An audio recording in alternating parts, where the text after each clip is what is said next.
Welcome back to the Real Estate 401k show. I'm your host, Mike Weinstein, alongside Ryan Gerdes. Our good friend Justin Frederick is MIA this week. So should we start off by talking shit about him and his golf game? Remember when we, a couple weeks ago, we went up to Payson? Was that not the worst golf display that you've ever seen from this guy? I mean, he couldn't get off the tee box. I thought that he was going to have He to looked like me. He was going to have to go drawless because he could never get it past the women's tee. I am always amazed, Ryan, the variety. Here's the number one issue. People have a lot of things that they'll blame our culture on and what's going on in this country, whether it's politics and this and that and that and that. I think the biggest challenge for this country is free time. People got way too much free time on their hands. And if you don't know what I'm talking about, just hop on social media. There is a... Talking about having too much free time, jump on social media. There's a study for everything. Like, there's just people go, hey, let's just do a study here and there. And so this is just a little fun. So this group, 247wallstreet.com, compiled a list of the loneliest city in each state. And what I should have done is not given you the answer beforehand and just letting you guess, like, what do you think the loneliest city is? But I did it. So according to 247 Wall Street, the loneliest city in the entire state of Arizona, well, we have a lot of California friends coming over here. So we'll say, I put that in there. So if you're from California and you're curious what the loneliest city in California is, Redding. And if you've ever been to Redding, you understand why this made the list. But for Arizona, the loneliest city, Ryan, is Tucson, Arizona. Shocker. Shocker. Like I remember, so my grandma lived there all growing up, and we would go there, and they looked forward to going over to Tiny's Burger Steakhouse. Like that was the highlight of their week. And it seemed to me like it was the highlight of everybody's week because that was like where everybody went. And trust me, that you probably would have loved their steer burger, but there was nothing crazy special about it. It was just like this, dumpy saloon out in the middle of nowhere. So they always have the best burgers. Yeah. I mean, I'm not saying it was bad. I'm just saying, like, there's more to life, people. More to life, Tucson. Well, so and how this study was conducted and some of the metrics of it. So what made Tucson the loneliest city in Arizona? In 2022, one-person households represented 32.3% of households in Tucson. Adults living alone, adults living alone, 16.9% of people. One-person households with 65 plus years of age, 14.3%. And the median household income for Arizona is $64,014. This is what makes Tucson the loneliest city. They need to have something in there about how many hours a day they spend on social media.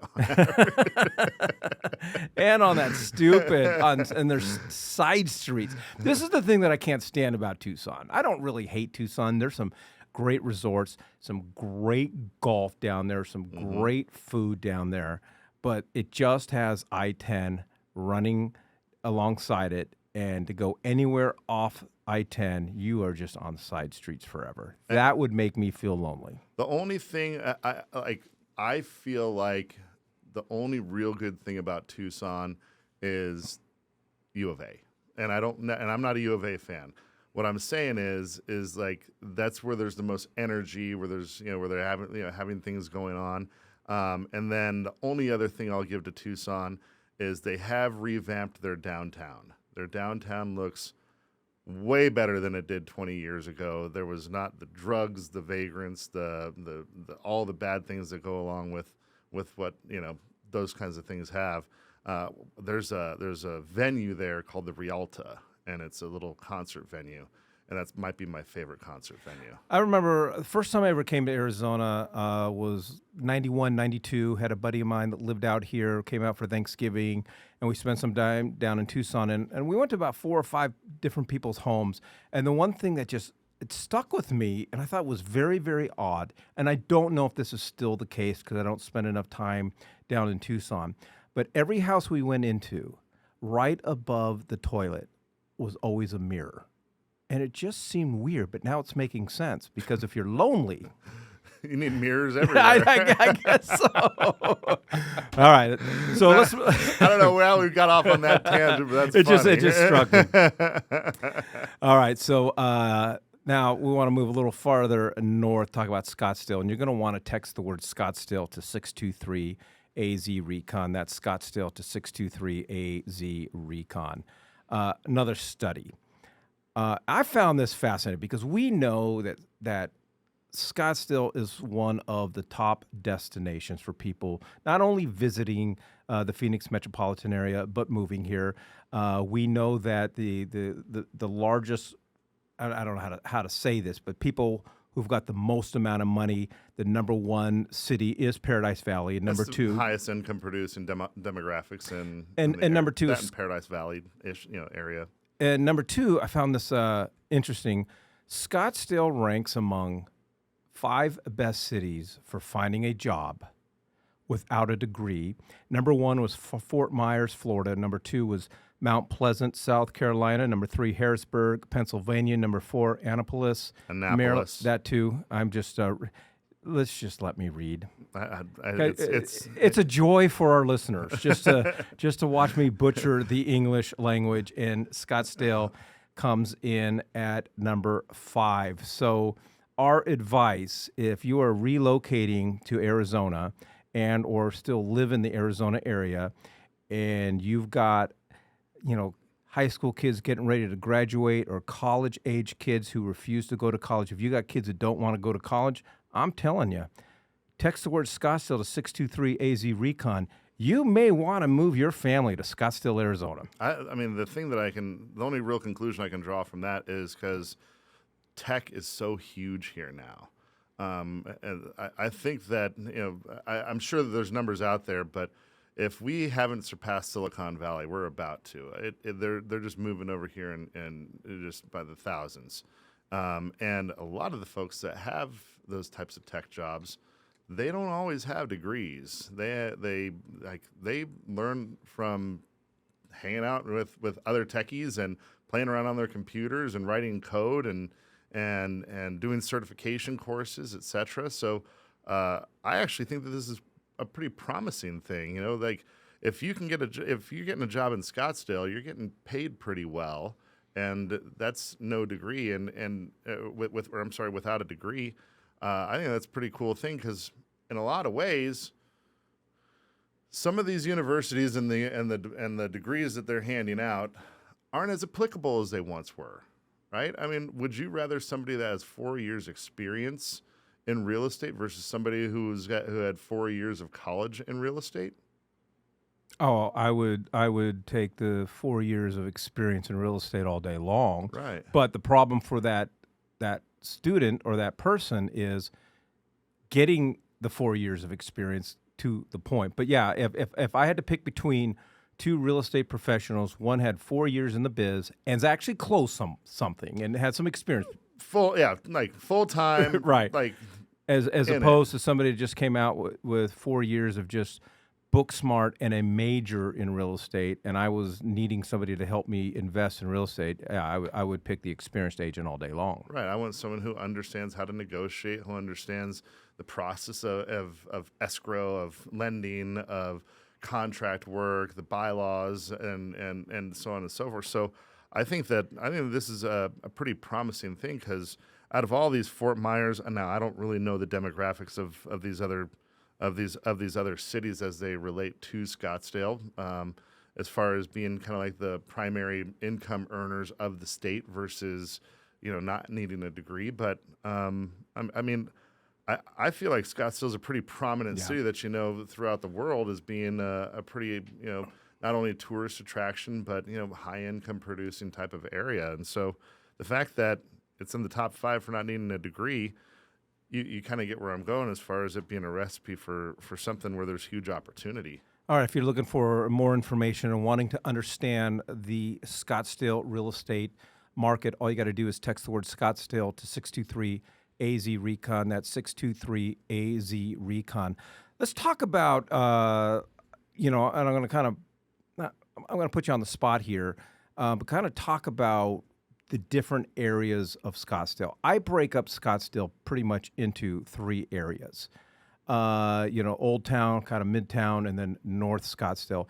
And one of the things that when people move out here and get a feel for Scottsdale that they notice, and it's a shock to them, and I should have looked this up, but how long Scottsdale is, how many miles long It's long it and is, narrow, yeah. long and narrow. And give our listeners just kind of a feel for how you describe the different parts of Scottsdale, because it's not just saying, hey, I want to move to Scottsdale. That doesn't cut it. Well, I feel like there's more like 4 segments. Okay. So there's Southern Scottsdale, where there's a lot of families there, and then that neighbors up to Old Town, where that's more of like the college crowd, and then there's a lot of snowbirds, a lot of high dollar real estate in there, and then you get into Midtown, and that's kind of like where it's funny. There's Old Town, but then in Midtown, that's kind of where you find the old money, because it's closer to Paradise Valley, and they have a lot more they have some of the older golf resorts, and then you get over into the north side, which is more new. That's where you have the Greyhawks and over there like Aviano area, etc. And so over there on the new part, that really didn't start getting developed until the 101 really came in over there. And so that's just kind of why they've had newer development. And then there is a lot of people that have moved there from other states that have transplanted there. So that's another thing that I kind of identify the north side with. You have a lot of Californians there. You have a lot of people from Washington up there. I know a lot of people from the Chicago area that live over there, and that just kind of seems to be where they kind of migrate to. I don't know many people that are natives to the greater Phoenix or Scottsdale area that really live up there. There's a handful, of course, but that just kind of seems to be the trend up there. And there's 2 groups of people, and hence going back to experience is key, and our team of real estate wealth managers is ready to assist you in helping you understand the ins and the outs and the nuances of Scottsdale. When people say, hey, I want to relocate to Scottsdale, where should I move? Where should I consider? And that really just comes down to your motives, what your lifestyle's like, and what you want. But when people say, hey, I want to invest in Scottsdale, and they go, well, what area should I be investing in? And my response, Ryan, is it doesn't matter if the numbers look good. For me, numbers are numbers. And if the numbers work out, it doesn't matter which part of Scottsdale, as long as you can afford it and the numbers pan out. My feeling is when we look at market trends, whenever we're into new development areas, i.e. Northern Scottsdale, where there's still more opportunities to develop, you're going to see a lot of more quicker growth, like a more immediate growth. But when you sink down into like the mid Scottsdale or Old Town Scottsdale, they're landlocked. There's no opportunity for future development. And so if you go through a market that's a little more trying, or a down market, whatever you want to call it, the mid and the Old Town are going to sustain a little bit better than the north side. But like I said, it just depends on what you're trying to accomplish there. If you're wanting a property that you feel like you're going to see good growth here in the next 2 years, and then you're probably going to liquidate at that time, then the north side, I think, would probably be the best option. But if you're wanting something that's going to, you're going to retire in, or maybe that you're going to hold on to as a snowbird and just kind of visit occasionally and do maybe a short-term rental or something like that, just to kind of subsidize what your monthly payments are on it, then yeah, Old Town and Midtown is probably going to be your best bet. Furthermore, over on the north side, most of those homeowners associations won't let you touch it. But I guess what I was saying is, okay, if there's a property in Troon and I find out that seller or that owner is 3 months behind on their payment, okay, If the numbers pan out, the numbers pan Yeah, out. yeah. You go wherever the numbers tell you to go. Of right? course. But it does depend on your strategy. Yeah, and so I guess it just depends on timelines too, right? So like for what you're talking about, I mean that's kind of immediate equity or immediate gratification. So it doesn't matter where you are, right? So you could be in any one of those sectors of Scottsdale and do really, really well with it. But if you're wanting to hold long term, I'd say mid or old, and I'd say if you want to do something short term, just in case something were to happen to the market, and that's kind of how your model's built out, then the north side is probably the best for you because you can get something new and you probably won't have to turn a wrench, so to speak, on it for a number of years before you decide to sell it. All right. If you'd like some more information about Scottsdale, understanding it as a place to relocate to, a place to invest in, we'd love to sit down and have a talk with you. Ryan and I also like to golf. Scottsdale's got some of the most amazing golf courses. If you want to come out here and take us golfing and talk about Scottsdale or investing in real estate, we're open. And if you ever want to watch Justin teach you how to lose at golf, all you got to do is text the word Scottsdale to 623 AZ Recon. That's Scottsdale to 623 AZ Recon.